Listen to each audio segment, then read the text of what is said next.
It could be true in your market, but in my market, it might not be true. So you really have to do a micro study of your area to really understand what demand exists for your property, keeping in mind the macro trends. Like you don't want to be going to a dying area, right?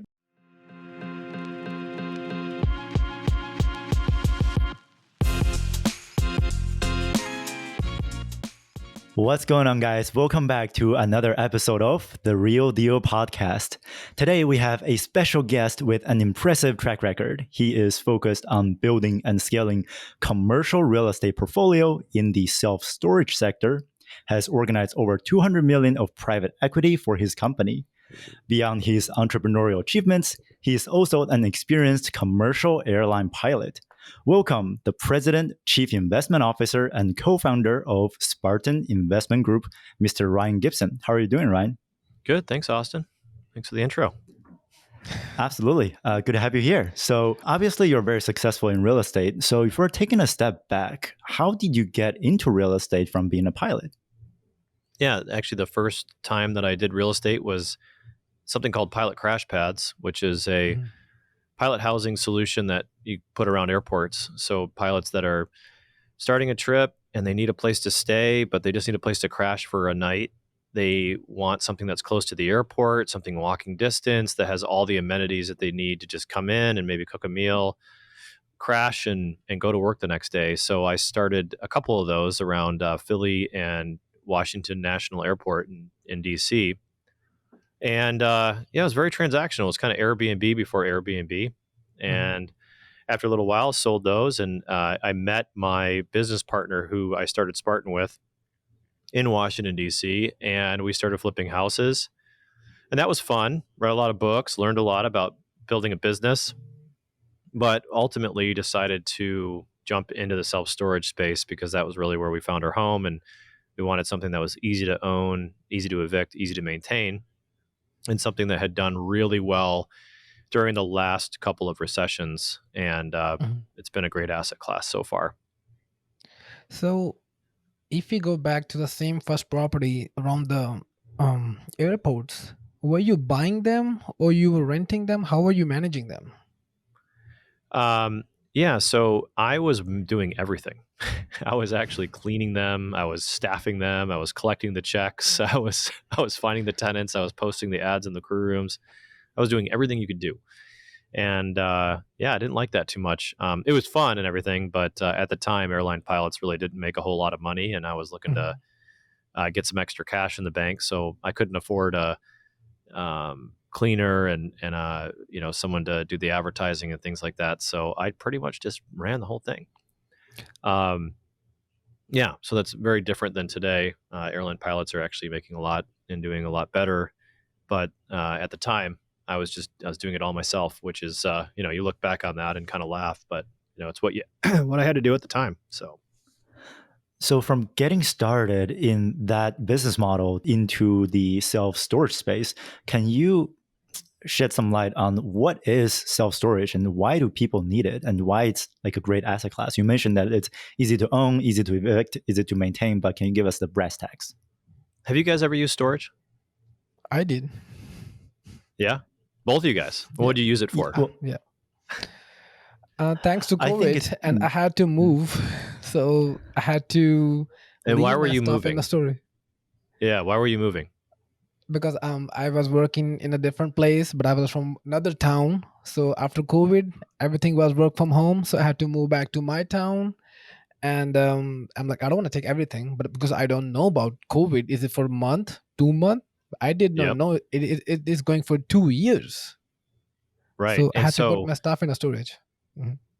Yeah. And so what happened is you had a life event. You had a major global pandemic that disrupted life, and it required a lot of movement. That's actually when self-storage went on an absolute boom, is during a life event like that, where,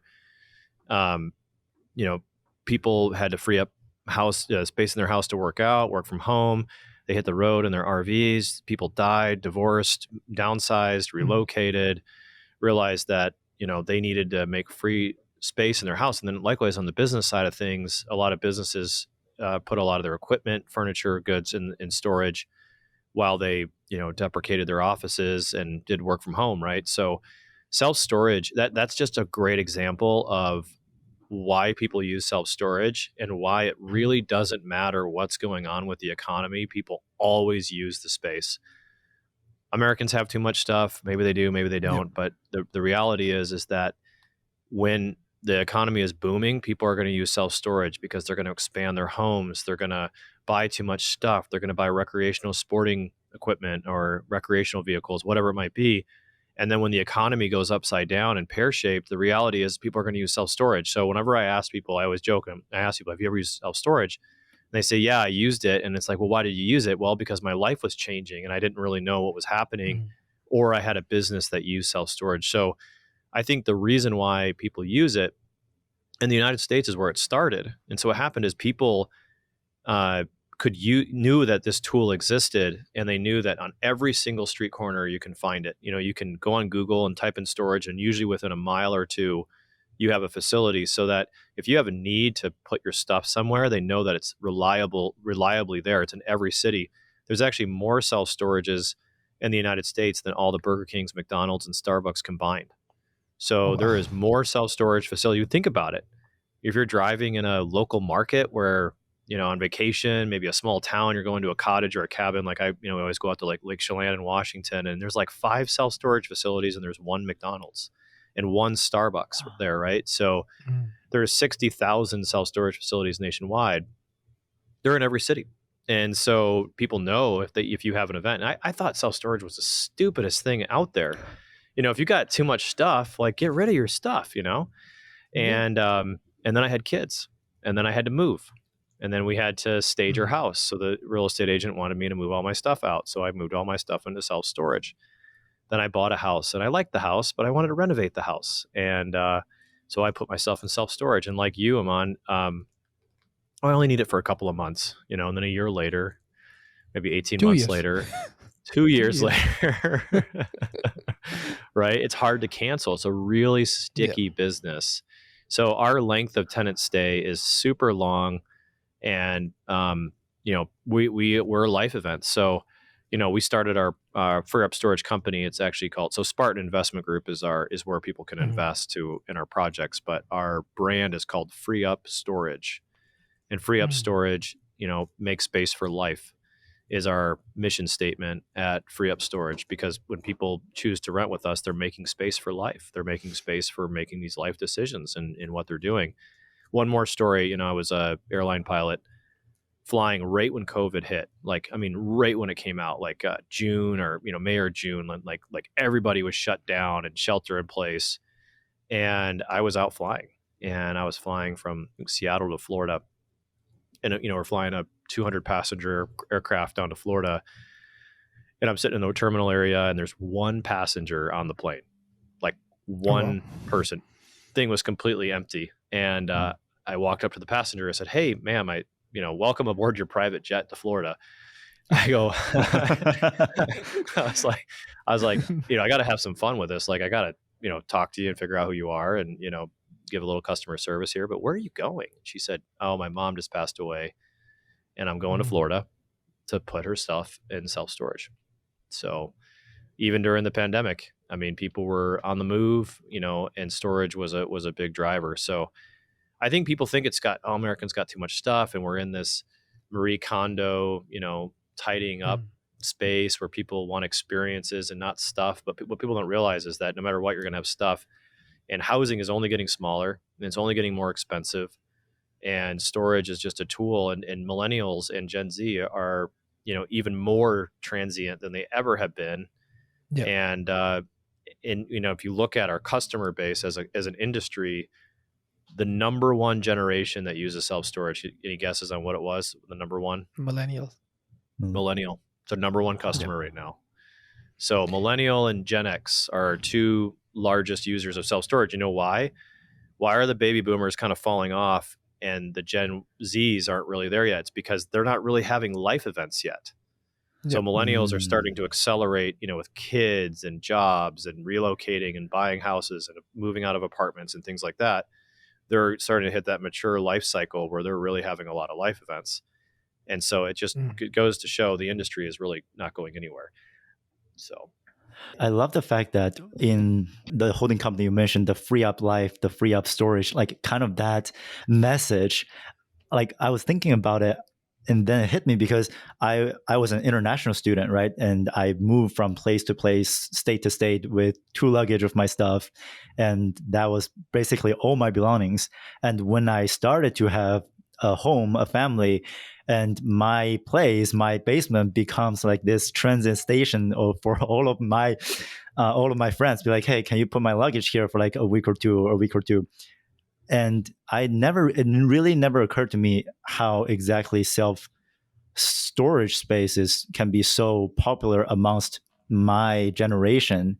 And that was actually very enlightening to hear, because a lot of the people, when we think about real estate, self-storage is not really the main thing that comes to mind. But when you actually, like what you just went over about how it's recession proof and how people starting to use it more and more, it sounds like a very exciting asset class. It is. It's the most exciting, boringest thing I've ever done. And you won't believe, as a millennial, I do feel I don't want to buy a house because I don't want to live in one town forever. Right. If I'm settled down, like, yeah, that makes sense. But I don't know, it's my generation, the way I grew up. I don't want to buy a house, live in one place. Yep. And I understand how other millennials feel that too. Yeah, and it's not like you're never not going to have anything. I mean, there's the edge cases, but the mainstream public is going to have stuff that they need a place for when they move. And our average stay is like 38 months or something. I mean, it's really long. And about 30% of our customers are business owners. So when you think about the diversity of among customers, it's pretty diverse. So when you start to invest in self-storage deals, what are some of the macro data that you look at? It must be very different from having actual tenants, because your tenants are people who are holding the stuff there, right? Yeah. So I think taking a step back, it's, what is our investment thesis? And our investment thesis is really driven by where we won't go or where we won't invest. And so we looked at, there's like 4,000 metropolitan statistical areas in the United States. And we collapsed that into 150 markets. And we looked at things like self-storage rents per square foot, income, job growth, major population centers, trends, etc., and got it down to 150 markets. So that's our macro data.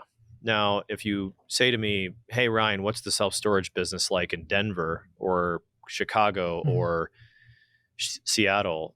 I'm always going to say the same thing. It depends, because some parts of Denver are oversaturated by over 1 million square feet, but some street corners of Denver have unmet demand.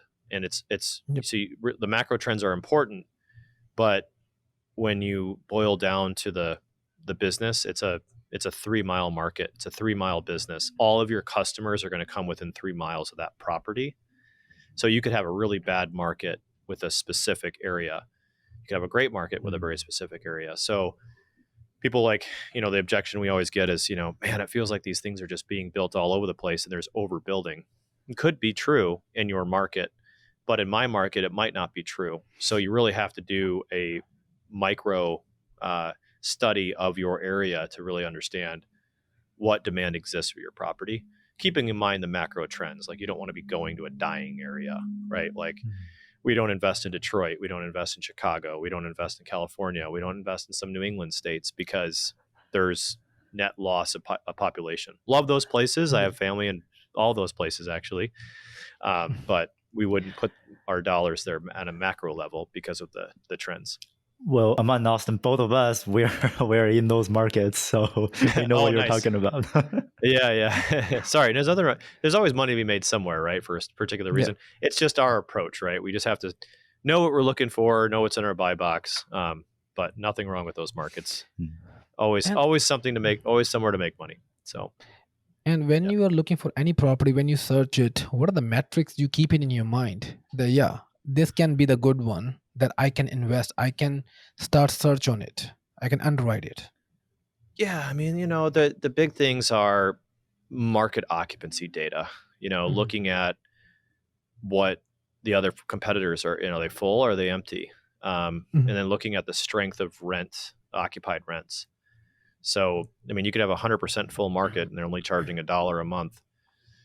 Mhm. There's really nowhere to go if you start losing occupancy, right? Or you could be charging Yep. $20 rents and there's a lot of wiggle room there. So we look at the strength of the market rents and we look at occupancy. Mhm. That's like the two main things.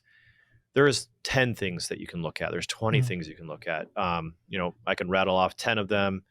Yep. Storage rents, occupancy, drive-by traffic, uh, unmet demand or saturation, household median income is really important. We look at crime statistics.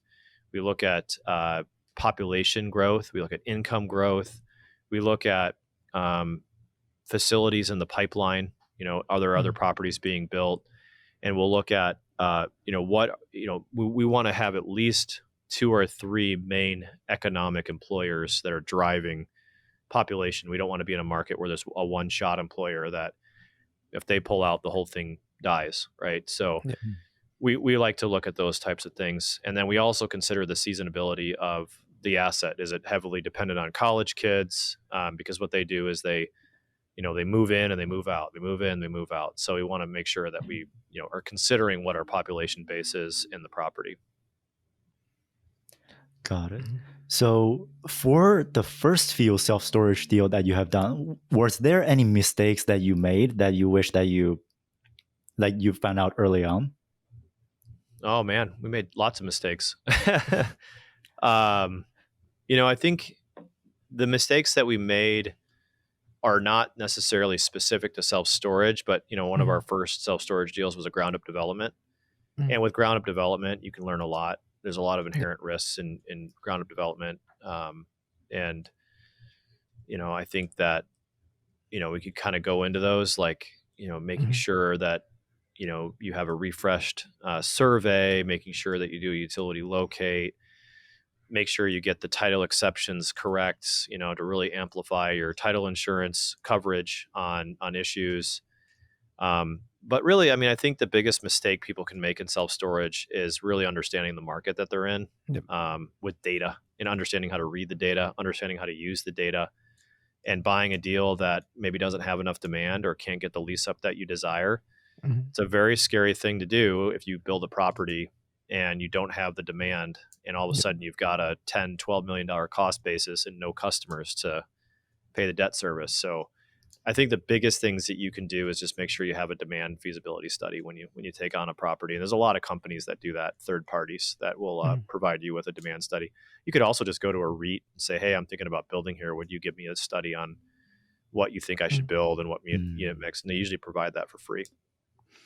So, And what are your biggest competitors at this point? Private equities and more like syndicators. I wouldn't say everybody's a competitor to an extent. Mhm. I would probably say the largest threats are new money. There's Yep. a lot of new money in the space, not necessarily syndicators, but big institutional groups coming in and competing for new properties that are backed by billions. There are a lot of sovereign wealth funds, hedge funds, pension funds, endowments that are going, "Oh, this is a good space to be in." Yep. Great example: Public Storage bought uh, $3.3 billion over the pandemic. Blackstone Mhm. bought $1.2 billion. They bought Simply Self Storage. The Prime Group, like 4 weeks ago, announced a $2.5 billion fund backed by hedge funds, pensions, and endowments. The Inland Private Capital Group has monetized a big portfolio. Bill Gates bought a quarter share in Stormart. There is a lot of people who have gone, "Oh, this is a staple. This is a main food group asset class that's going to be around for a while, and we should have it in our portfolio as a hedge against a Yep. bad economy, because this is what does well during Yep. recessions."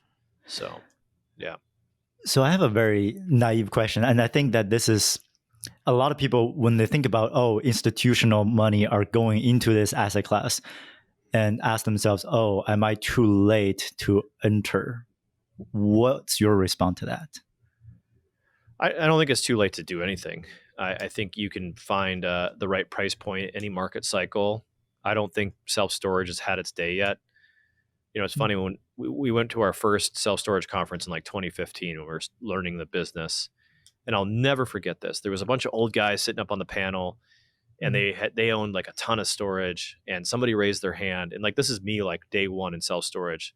Somebody raised their hand and said, "Is only the dumb money getting into this sector now?" And the guy said, and I'm thinking because like the dumb money, like, it's over. There's no money to be made, Yeah. And I'm sitting there like, oh shit, he's talking about me, am I the dumb money? Oh my God. Yeah. And the guy had a great response. He said, he goes, when I got into this business 20 years ago, 30 years ago, someone asked the same question. And, 10 years ago, I asked that question too, is only dumb money getting into the space? He goes, but this industry just keeps going and going and going. And it's the best performing asset class for the last 28 years. Like, fact. Like, it's undisputed. It's performed better than multifamily, better than office, better than retail. It was the best performing in the last two recessions. And so, there was actually more self-storage built from 2010 to 2020 than all the years prior combined. But yet the industry occupancy increased on an average of 10%. So if you think about, like, the industry just keeps maturing and getting better and more sophisticated and optimized. And, I don't think, it's hard to say, is this the best time to get in? I don't know. It's still very strong fundamentally, and it depends on what your basis is and what you buy. I mean, you can overpay for something, of course, it's going to be terrible. But if you can buy something that's positioned correctly based on market values, you can stand to do pretty well. And if you have the right team in place to manage the deal, there's money to be made. I love that answer, and the statistic sounds very encouraging. Yeah. And you mentioned something about right team. Oh, sorry, go for it. Yeah. No, right team is really important. But I was going to say, Austin, we actually have data that shows that the percentage users of storage that use self-storage is about 11% per household, and that's up from like 9% from just a few years ago. So like, they're building it, but more and more households are using it as a percentage. So the trend data is really positive on where the industry is headed. So it's like the entire population now is like more adapting to this type of uses. That's amazing. Yeah, it's like cell phone usage, right? Like in 2008, it's like, who had a cell phone, right? Like a couple of people, you had the holdouts, and then like, now you can't live without one, right? So it's kind of like storage. And you mentioned something about, like, in last 10 years, there are more self-storage built as compared to the built in all the years combined in the past. So what do you think, where is the self-storage is going? Are we like on the saturation point, or are we still building more and more every day? Well, if you notice in the Wall Street Journal, Public Storage just put in a hostile takeover bid of Life Storage about a month ago. They offered up $11 billion, or about a 19% stock premium, to buy all of Life Storage assets. And Life Storage turned them down. I'm sure there'll probably be a counter offer there, but Public Storage is 9% of the market. They're by far and large the number one. They're the largest operator in the world of self-storage, and they're realizing they can't. It's becoming difficult to acquire storage, and so they are going to try to buy their way into another platform. And so industry consolidation is rapidly happening. So mom and pops are selling, and they're getting, these portfolios are getting rolled up into more institutional REIT operated facilities. But the reality is still 60 to 70% of these facilities are still owned by mom and pops. So there's still opportunities out there to buy. And there's still markets that are underserved. You just have to find them. And I think that's the challenge, right? That's what you have to know how to do to be successful in the space. Yeah. That's awesome. So I want to shift gears a little bit. I think another focus that you have is to find out how to build the right team, to hire the right person, to hire the top talent. So when it comes to finding the partner to build up the firm that you are now building very successfully, what are some of the traits that you look for when finding the type of people that you want to work with? Yeah, so I think it's important, it depends on where you are in your business cycle. So I think if you're just looking for a business partner, I would want to ask yourself, what are you setting out to do?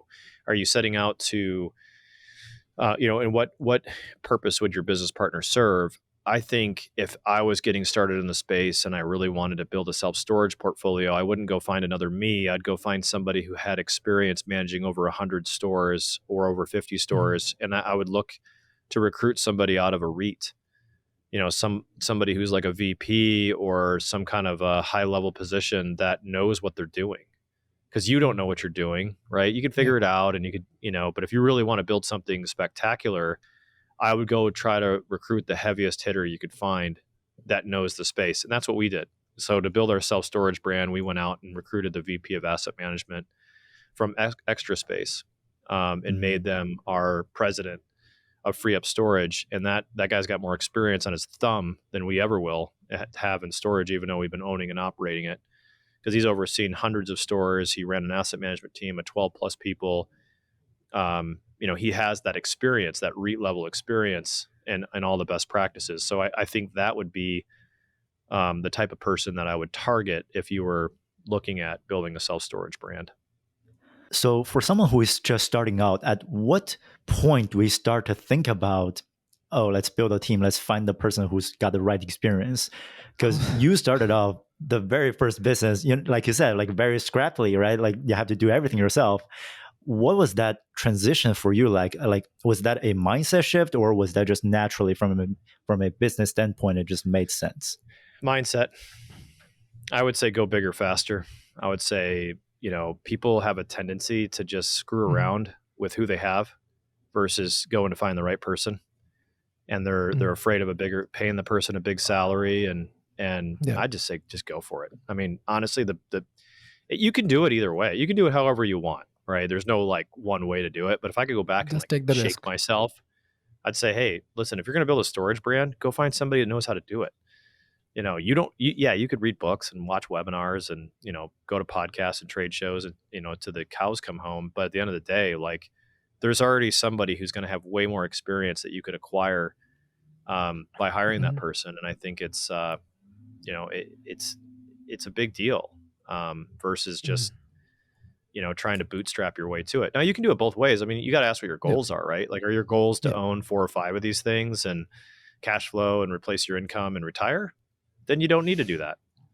If you're trying to build a big brand, build a big business that, has multiple employees across multiple states, then maybe I would think about doing that. But really depends on where you want to go, and getting really clear in your vision and your objectives, I think is really critical in answering that question. But for us, I would say I would hire talent faster, earlier in the process. I love that. It's like a very vivid vision type of answer. So, Thank you. So the last question I have. So imagine today is your last day on this earth, and what message do you want to give to the world? What can you leave the last message? A man don't mess around. Man, he just went there. Like 0 to 100. Geez. I'd probably leave a message to my kids, just to be good people and don't ask yourself what you want to be when you grow up. Ask yourself what lifestyle you want to live, and the rest will take care of itself. And I think entrepreneurship is the golden ticket to that. You can dream to be a doctor or a pilot or whatever, but you're just dreaming to get a job at that point, and that's going to dictate your life. Say, hey, what kind of lifestyle do I want to leave, and then plug in the things that fuel that. I think that I think I would want the world to have a school for entrepreneurs. I think it's just not taught. I don't think it's taught enough, and I think it'd be, I'd encourage it more than what is encouraged today. So I absolutely love that.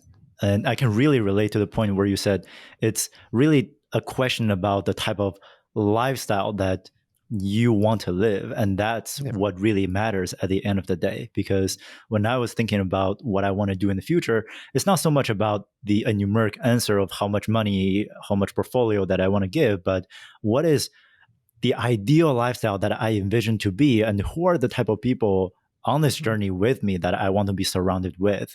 So I think entrepreneurial, just piggyback to your point, it really goes back to kind of understanding ourselves and have to find that purpose that really fuel us to move forward. So I really love that message. Thank you so much for that. Yeah, you're And it welcome. seemed like No, it's what great. impact are you leaving on the end? I want to give more than I earned. Give away more than I earned. I think that's kind of a, and that means many different things, right? That means knowledge, time, love, care, money, assets, leave a bigger mark than what you left, than what you started with in a good way. So, yeah. Thank you so much, Ryan. So, where can people go out to find more about you? Yeah, you can go to our website, Spartan-investors.com. If you actually go to our website, you can download our strategic plan, our vision. And or you can email me, Ryan at Spartan-investors.com, or hit me up on LinkedIn. So Perfect. And one last question. If somebody wants to starting in real estate, what book do you recommend? Oh boy. Starting in real estate. Well, I'll tell you my favorite book. It's What It Takes by Steve Schwartzman, who started CEO and founder of Blackstone. I think that's the coolest thing ever. But real estate related, and I don't have any good real estate books. I think Ken McElroy, the ABCs of real estate investing is really good. Yeah. It's a very basic, just NOI cap rate, how to go into a market, and go to the Chamber of Commerce, and get to know everybody and get to know what's going on. I think it's a very, very fundamental book to read that I think as it was impactful to me early on in my investing career. So it was a good book. Yeah. Awesome. Thank you so much to be with us today on the show. It's a pleasure to have you here. Yeah, you're welcome. Thank you so much, Ryan. Thanks, Ryan. Thank you.